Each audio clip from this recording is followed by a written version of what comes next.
Senhor presidente, senhoras e senhores senadores, pela segunda vez, desde a promulgação da Constituição de 1988, o Senado tem a missão de conduzir um processo de impeachment de um presidente da República. Como ponto de partida, precisamos compreender que a crise em que nos encontramos hoje decorre fundamentalmente da desorganização de nosso sistema político.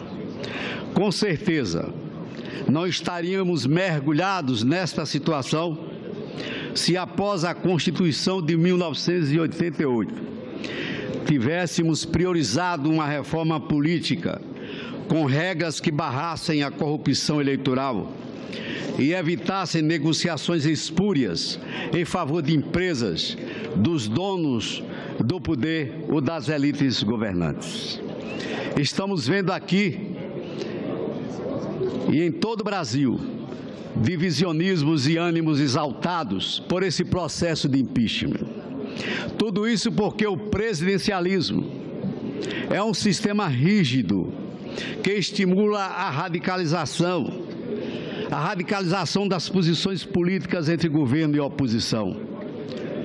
O parlamentarismo, ou ainda o semipresidencialismo, como proponho que adotemos para manter as eleições diretas para presidente, é um sistema flexível e, sem dúvidas, já teríamos superado esta crise política com a substituição do governo sem maiores traumas.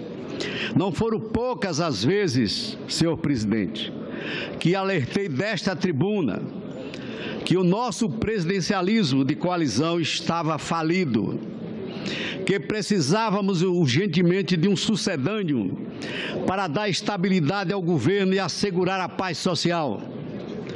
Cheguei até a apresentar, ainda em 2003, a PEC para introduzir o recall, ou o voto destituinte, que é mais um instrumento de democracia participativa em que o mandato eletivo pode ser revogado diretamente pelo voto popular.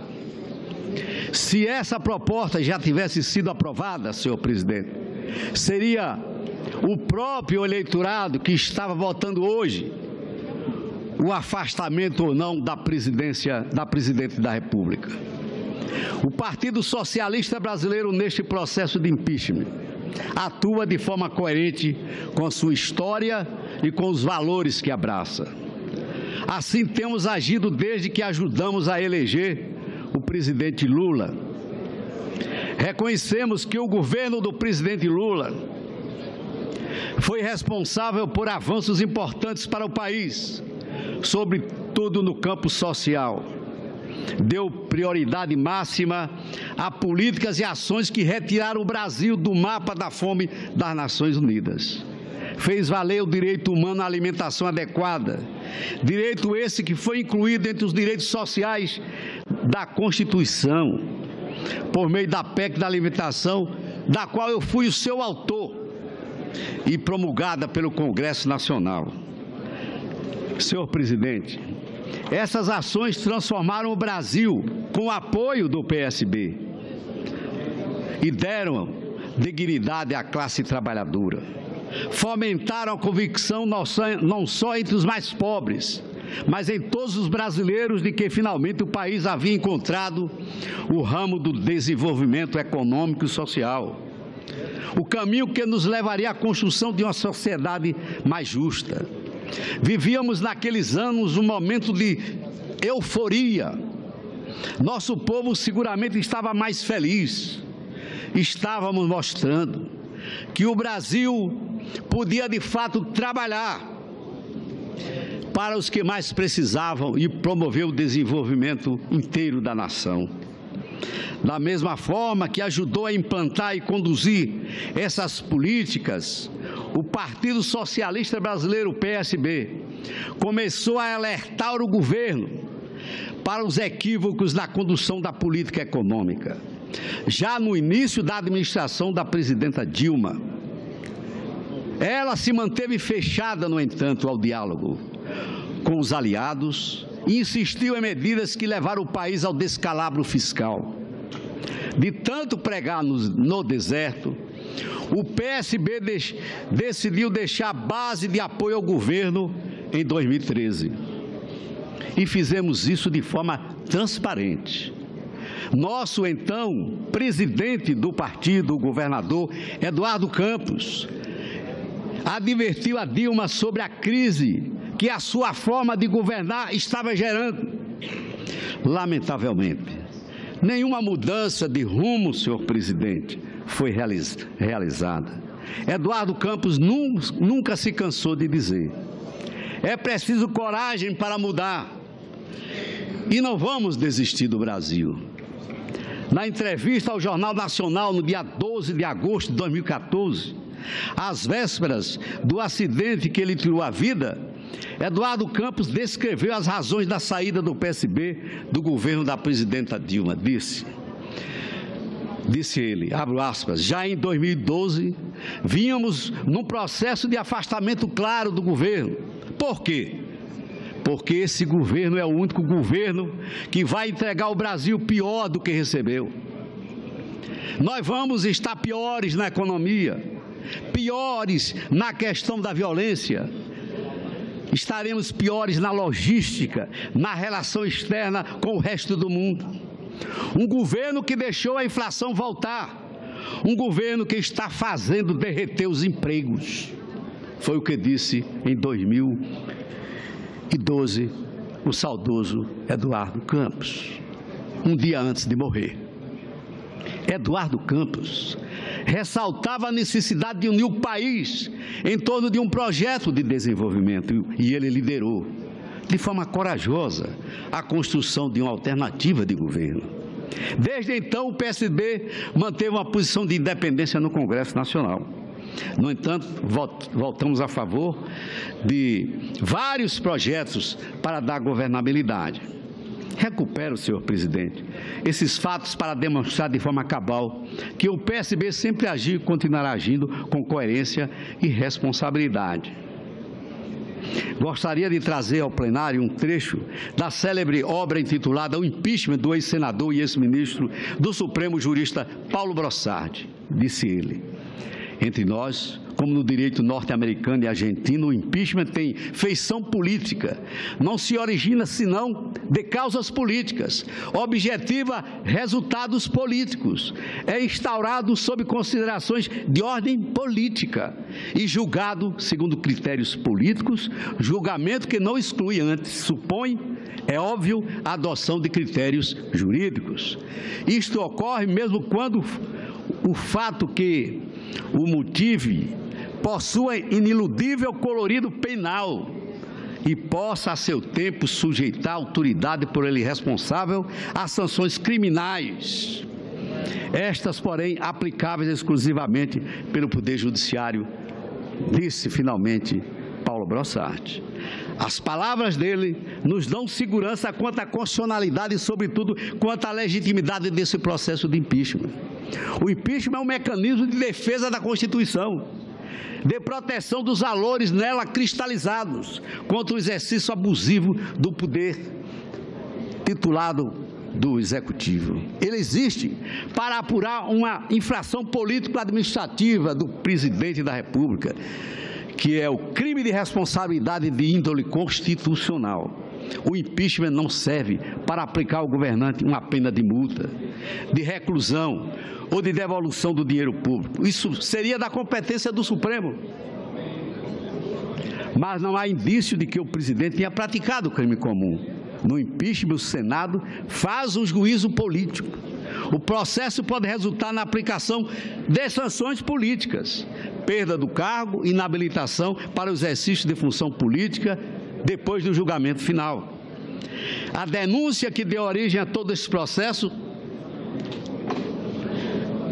chega ao Senado com a delimitação das acusações: abertura de créditos suplementares por decreto presidencial sem autorização do Congresso Nacional e contratação ilegal de operações de crédito. Portanto, é sobre esses fatos que iremos nos debruçar durante o processo de investigação, caso o Senado aprove a sua admissibilidade. Ainda não estamos julgando. Neste momento, atuamos à semelhança do juiz, que analisa uma denúncia oferecida pelo Ministério Público em um processo penal comum. O Senado Federal decidirá se estão presentes os requisitos para a abertura do processo de impeachment. Quero afirmar que, em nosso entendimento, a denúncia descreve adequadamente fatos que podem configurar crimes de responsabilidade, com todas as suas circunstâncias. Foram apresentados indícios suficientes da materialidade e autoria. Os documentos mostram que há o lastro probatório mínimo indispensável para a abertura do processo de impeachment a respeito de ilegalidades na abertura de créditos suplementares e na contratação de operações de crédito. Estão preenchidos, portanto, os requisitos para a instauração do processo de impeachment, conforme evidenciou no seu relatório o senador Antônio Anastasia. Vivemos em um país democrático, com instituições sólidas e um judiciário independente.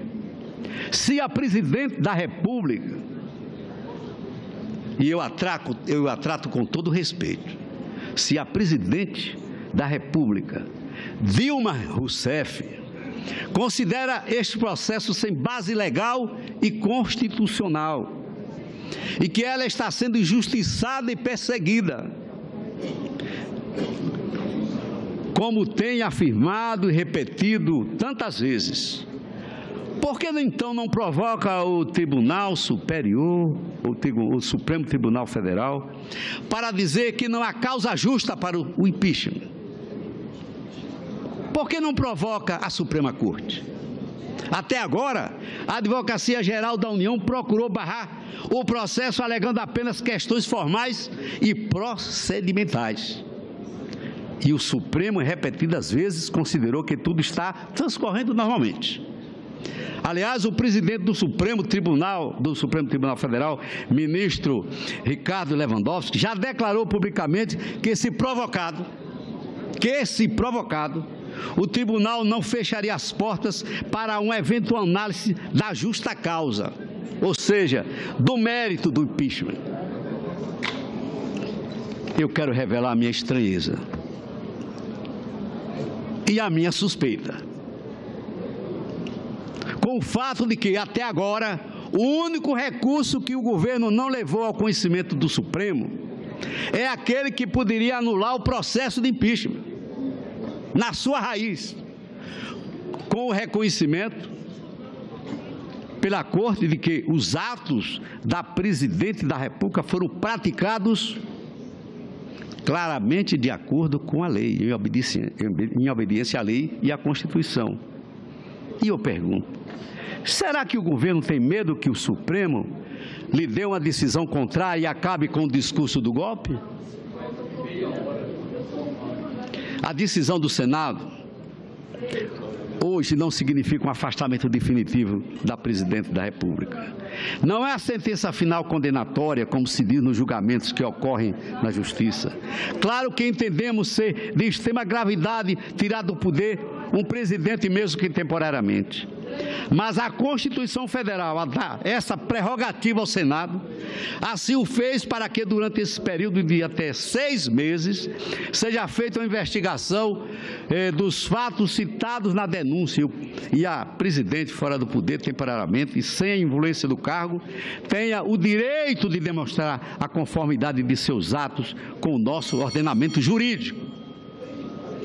Ao final desse processo, o Senado terá condições de formular um juízo definitivo e dizer ao povo brasileiro se esta Casa considera que a presidente da República praticou ato atentatório à Constituição Federal e cometeu alguma ilegalidade ou crime de responsabilidade. O PSB, senhor presidente, vai trabalhar até o final deste processo para que ele seja conduzido na observância rigorosa dos princípios constitucionais, com uma ampla defesa e do contraditório. É o que tinha a dizer, senhor presidente.